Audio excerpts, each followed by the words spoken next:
Bonjour Mathias Millet. Bonjour. Je vous remercie d'avoir pris votre temps pour cet entretien à propos du livre L'école des incapables, qui a un point d'interrogation, que vous avez publié avec Jean-Claude Croiset en 2016. Comme vous l'indiquiez en quatrième de couverture, votre étude montre comment les élèves et les enseignants développent dès l'école maternelle des interprétations qui personnalisent les échecs ou les réussites et ce faisant les détournent des apprentissages. Dans cet entretien, serait-il possible de nous décrire le processus de construction du bon et du mauvais élève, entre guillemets, de classe maternelle au sein de l'institution scolaire?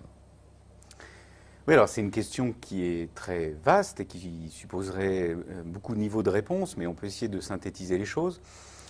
Le premier élément qui me paraît important, c'est de rappeler qu'on a une inégale correspondance entre des élèves d'horizons sociaux et culturels différents et une institution scolaire qui a elle-même des fonctionnements qui lui sont spécifiques. C'est-à-dire qu'on a une école qui va surtout valoriser, favoriser certains types de savoirs, des savoirs-dire par exemple, plutôt que des savoir-faire ou des savoirs pratiques, un certain rapport au langage analytique, plutôt que des manières de dire, etc. Et ces savoirs particuliers à l'école, on le sait, sont en fait très inégalement partagés familialement par les différents élèves, en fonction en particulier de leur origine sociale, de leur classe sociale.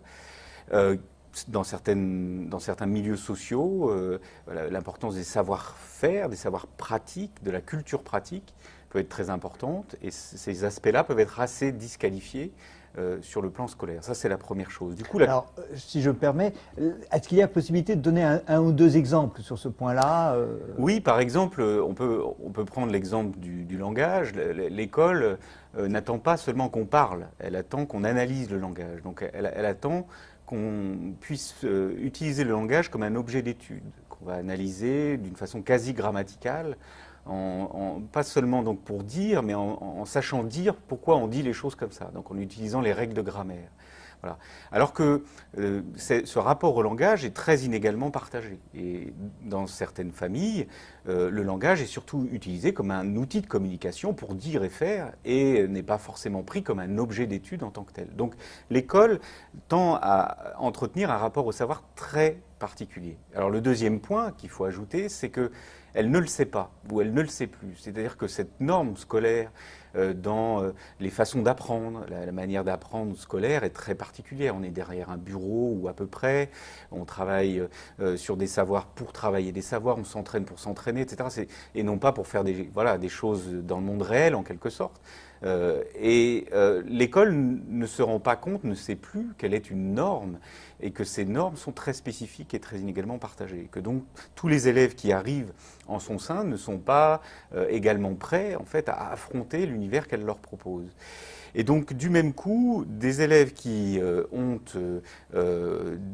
quelques difficultés dans les activités qu'elle leur propose vont très vite paraître louches ou problématiques ou être désignés comme en difficulté. Voilà.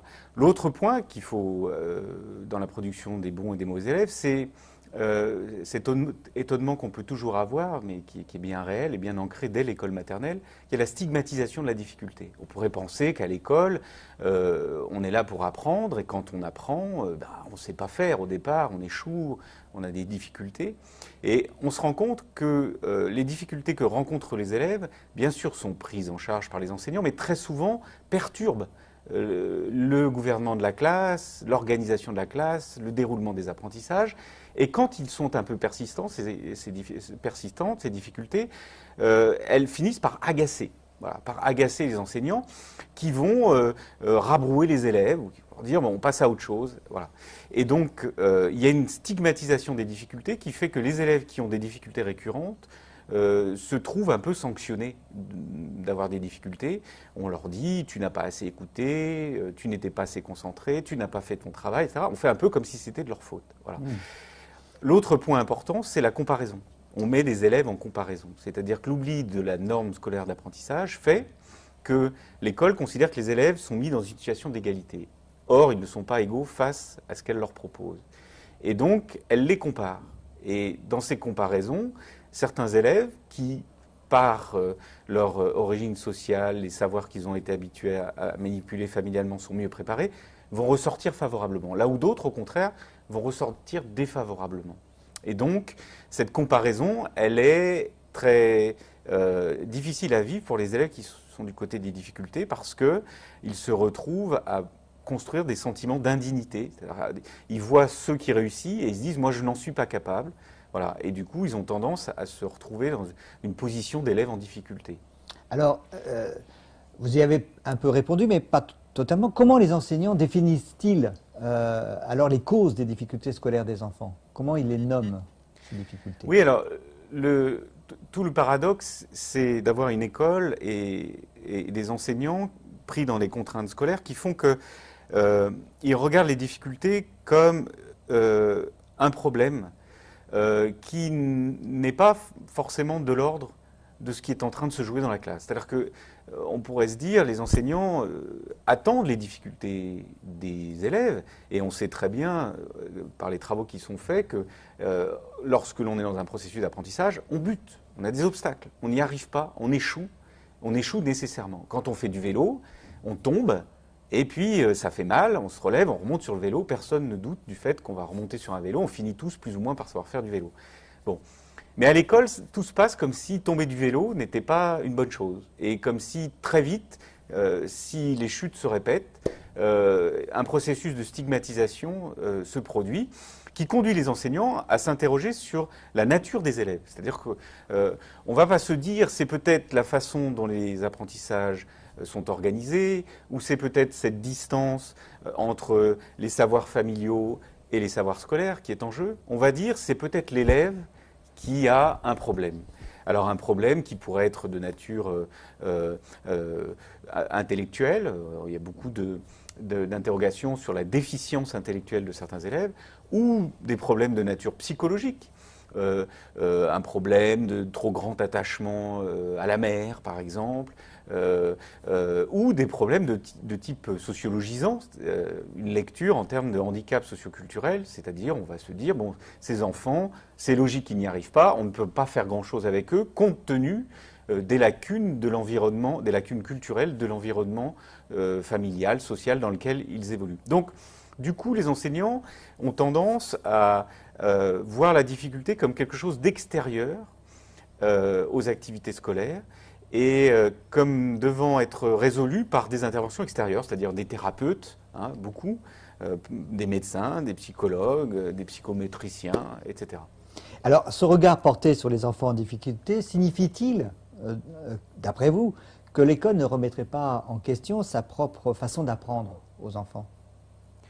D'une certaine façon, oui, puisque on pourrait s'attendre à ce que les élèves en difficulté dans la classe soient précisément les élèves attendus dans une classe et que leurs difficultés soient considérées comme devant donner lieu à tout un travail d'entraînement supplémentaire, de remédiation scolaire, de renforcement scolaire. Or, souvent, c'est l'inverse qui est fait. C'est-à-dire qu'on va proposer à des élèves qui sont en difficulté des activités de type socio-éducative, récréative, des formes d'apprentissage détournées, qui, du coup, ne confondent pas ces élèves qui en auraient le plus besoin à des activités proprement scolaires, d'exercices, d'entraînement, etc. Si on veut faire un footing et qu'on veut courir une certaine distance, on ne va pas y arriver du premier coup. Il faut le faire, le refaire, le refaire, etc. et s'entraîner. Donc il y a des élèves qui arrivent inégalement préparés pour faire ce footing scolaire dans les classes. Mais dans les classes, on a tendance à dire que ceux qui sont moins bien préparés, eh ben, il faut peut-être qu'ils fassent d'autres activités que le footing scolaire. Voilà. Et du coup, on les détourne de ce qui est au cœur même de l'apprentissage, c'est-à-dire la résolution des difficultés. Voilà. Donc, a priori, l'école ne se remet pas réellement en question, mais pourquoi en est-il ainsi? Pourquoi il n'y a pas d'interrogation depuis le temps?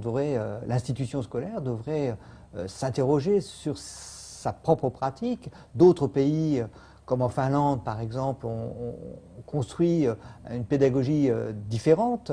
Comment se fait-il qu'en France, nous ayons, et peut-être pas qu'en France, hein, dans d'autres pays européens, cette difficulté à remettre en question les modalités d'apprentissage? C'est une question difficile. Alors d'abord, je pense qu'il faut quand même dire que l'école se met en question, que les enseignants s'interrogent. Je pense qu'il y a beaucoup d'enseignants qui sont souvent tendus par rapport à la situation d'élèves vis-à-vis desquels finalement ils se sentent démunis et vis-à-vis desquels ils n'arrivent pas à intervenir de façon favorable.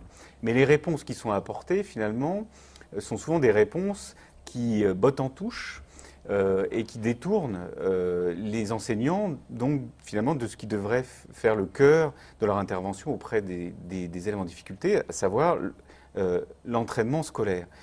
Ce qui résiste, je pense, ce sont à la fois les conceptions qu'on a de l'apprentissage et du même coup les réponses qui en découlent vis-à-vis de la difficulté. Alors les conceptions de l'apprentissage, c'est qu'on a tendance à penser qu'il y a des bons et des mauvais élèves. Voilà. Déjà ça, c'est, je pense, une première explication. C'est-à-dire des élèves qui arrivent capables, intelligents, vifs, curieux, et que finalement c'est quelque chose d'interne. Et puis que d'autres, à l'inverse, sont des élèves moins curieux, moins vifs, qui peuvent avoir des problèmes intellectuels, et que finalement ça se passe là aussi au niveau de la personne. Voilà.